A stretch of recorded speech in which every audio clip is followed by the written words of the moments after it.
The opportunity to excavate an untouched ancient site is an attractive proposition for any archaeologist, and it was just such an offer that the Cambridge University Archaeological Mission to Pakistan took up in the northwest frontier province. The invitation came from the university at Peshawar, and the British mission was jointly led by a Cambridge couple who've spent 30 years exploring the antiquities of the Indian subcontinent. Dr. Raymond Alchin, reader in Indian Studies at Cambridge, and his wife, Dr. Bridget Alchin. When one is actually in tribal areas, which are strictly outside even the law of Pakistan as such, you are under the protection of the local tribal or village headman, and all the arrangements that you make and what you do are really dependent upon the help and goodwill of him and his family and friends. So what does this entail? When you're excavating, what happens? There are always armed guards there, because these people nearly always have feuds with adjacent village headmen or chiefs of one kind or another. And for instance, when we excavated at Tarakai, we were told that the extremely hospitable and helpful gentleman under whose protection we were operating his family had a feud with the next village because his father had personally shot 18 people from the next village, and the inhabitants were, of course, always waiting their chance for revenge. So how were you involved as archaeologists in all this? Well, fortunately we were guests, and guests are free from these feuds, but nonetheless you have to be very careful, both literally and metaphorically, not to get involved in the crossfire. You were then protected by armed tribesmen who watched over you with guns while you were digging. That's right, yes. A little unusual for archaeologists. Yes, that's what I mean when it makes it rather a strain.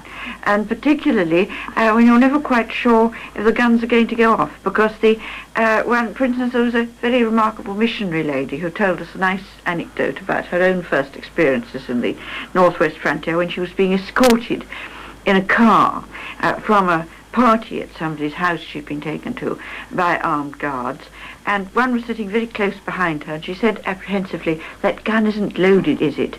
And he said, "Oh, don't you worry, dear, of course it's loaded." Do these guns get in the way of the archaeology? The guns were very often put under bushes by the workmen.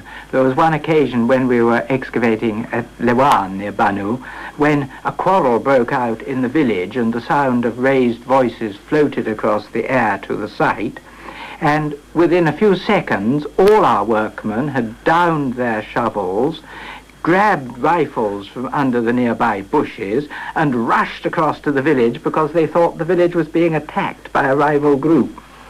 You also had to pack everything up, didn't you, and take it into a walled city, a walled town, after every day's dig?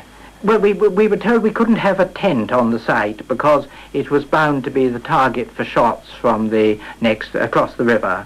And so this meant we couldn't store our antiquities temporarily on the site during the excavation. They had to be taken home each day with us to the city, yes. To a walled town? Yes, to Banu. Banu is an interesting example of this because although the city of Banu was founded in this century, it is still to this day surrounded by a city wall, and it has gates which are closed at night. And we used to get in, we had to, well, you could always wake the watchman up and get him to open the gates for you, but strictly they were closed after about 9 o'clock at night. Those conditions are hardly representative of archaeology in Pakistan. Clearly, there are nuances peculiar to the frontier province. But what you do find all over Pakistan, and indeed throughout the entire Indian subcontinent, is a landscape immensely rich in sites and periods that range from the Stone Age to the splendor of the 17th century Mughal Empire. The variety and interest of the archaeology is reminiscent of the Mediterranean area. In the northern Punjab, where the Cambridge mission was working this year, there is, for example, a classical Greek city near Rawalpindi. The area of the Punjab lies on what in ancient times was known as the Uttarapatha, or Northern Road, the northern way which led from the Ganges Valley up to Taxila, Peshawar, Kabul, and through to Central Asia. And Taxila is one of the halting points, if you like, along this road. The Greek connection begins with Alexander the Great. Alexander visited Taxila, and it was at or near Taxila that he had his famous discourse with the Indian gymnosophists, the naked philosophers, so from that time onwards, Taxila was known to the Greek world, and in the 2nd century BC, Greeks from the Bactrian region, that is of northern Afghanistan, moved down into northwestern Pakistan and established a kingdom in this region, and Taxila was at one time one of the cities, the capital cities of the Indo-Greek rulers. And the excavations of Taxila are showing this Greek influence in the architecture. Oh, decidedly, yes. The Greek influence is to be seen. The Greeks, when they ruled at Taxila, founded a new city, the city of Circa, some distance from the earlier city, and laid the city out as a typical Hellenistic city, surrounded by a stone wall, again with a regular grid plan of streets, and on the architecture we see Corinthian orders, an Oriental Corinthian order is used, and many other signs of Greek influence. The mission is based at Taxila, at the museum established by Sir John Marshall during his extensive excavations at the turn of the century. The mission's ground survey, now going on in this region, has uncovered evidence of an even earlier city at Taxila, a settlement mound containing pottery which had been overlooked by earlier excavators. Robert Knox of the British Museum and Raymond Olchin spent a good deal of this last season travelling around the countryside, and I joined them for a day's surveying in a valley that ran north towards the Himalayan foothills. We left the Grand Trunk Road that goes on to Peshawar and the Khyber Pass and turned onto a country lane, watching out for bumps in the landscape that suggested the presence of long-forgotten villages or towns.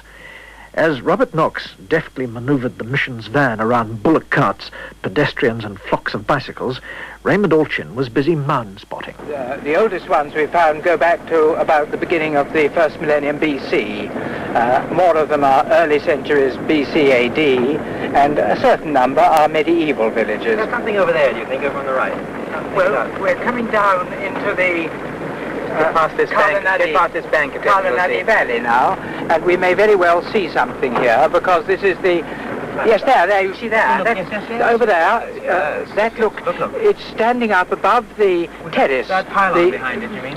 Residual terrace of the, where these gullies have cut away the residual terrace. You mean the one with the pylon behind it? Yes, in front of the pylon. That yes. surely is a mound. But doesn't it look exactly like a part of the landscape? What makes you think that's man-made? Well, we know it's man-made because we are getting more and more confident in our own ability to see it. You can see the line of the terrace and something on top. There is a mound, a small residual mound. It's not very high. You see the thing we're talking about? Straight through there, across there, with the pylon behind it. Ah, yes. And if you look at on the right-hand side of the road here, the flatness of the top of the terrace deposit here, and the fact that I think let's go on a little farther and see. I think we may find that it'll appear slightly higher than the flatness of the rest of the deposit here, and that should be a genuine indication of an ancient deposit. How often do you come across these things? You set out on a survey like this. Are you going to bag one every time you go out, or are they less frequent than that? With any luck, we shall bag several in a day. We did have, I think, 10 mounds in one day. We weren't able to visit them because, yes, you see ahead of us now. That surely is a site. Yes. Have these not been identified before? As far as we know, not one of these mounds has ever been reported before, no. Each one of these, once we have identified it, we can visit and collect a surface collection of pottery, and this usually gives us a fairly clear indication of the age of the settlement and also its duration. Well, now we've stopped. What's the next move? Do we go and explore it? Yes, it's only about a quarter of a mile from the road, this mound, and although the intervening country looks a bit rough, we shall go over and we take one of these pottery bags and make, or two if necessary, and make a surface collection of pottery. And when we get home, we shall wash that, clean it, sort it out, and try and work out what periods the pottery belongs to. Many of these settlements are threatened by 20th century demands on the landscape, and the new archaeological map that the mission is helping to prepare will enable archaeologists to guide modern development away from ancient sites. The mission hopes to find the remains of a culture that preceded the Arappans, the people of the Indus civilization, whose empire and sophisticated cities rivaled those of Egypt and Mesopotamia 4,500 years ago. Well, this is something which is really quite new. Only in the last 20 years have we begun to discover underneath the Harappan sites an earlier phase, a sort of incipient civilization, you might call it, the phase sometimes called pre-Harappan or Côte-d'Ivoire, and now an increasing number of sites of this early Harappan period are known. What is even more exciting, perhaps, is that in one major excavation of the present time, the excavation being carried out by the French archaeological mission at Merga, near Sibi, we now have evidence of a whole series of cultural stages going back to a date which at the moment is not firmly fixed, but must be in the 7th or 8th millennium BC, and providing us with a sequence from a pre-ceramic Neolithic, from the very beginning of settlement, through to the Indus civilization. So a period of about probably 5,000 years, represented by another vast site. It really is a tremendous site, spread over, I can't tell you how many hectares, but it's an enormous site. And how does your own work fit in with trying to understand more of how the Harappan civilization emerged? Well, the sites we were excavating in the northwest frontier both belonged to one belonged to the early period, the incipient period of Harappan urbanism, and the other to a yet earlier stage. And we are interested in discovering how the Indus civilization came into existence, what were the indigenous roots from which it undoubtedly grew, and so any sites of these early periods which are available for study are of great interest.